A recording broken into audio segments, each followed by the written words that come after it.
અહીંયા તમે જે મોટી સંખ્યામાં ઉપસ્થિત થયા છો ને,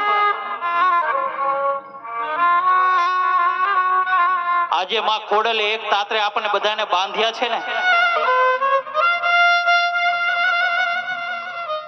એ માં ખોડલની કૃપા હોય ને તો જ બધા અહીંયા ઉપસ્થિત રહી શકે.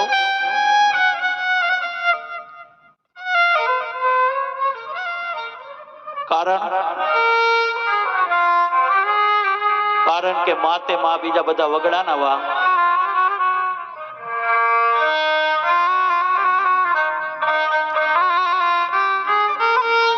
जल को नीर कहते हैं कहीं लोग जल को नील कहते हैं, दूध में चावल हो तो उसे खीर कहते हैं.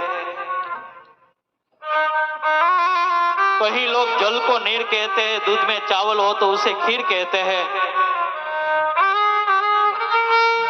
आप सभी लोग इस कार्यक्रम को सुनने के लिए पधारे हैं ना, उसी को ही हम हमारी तकदीर कहते हैं बाप, उसी को ही हम हमारी तकदीर कहते हैं.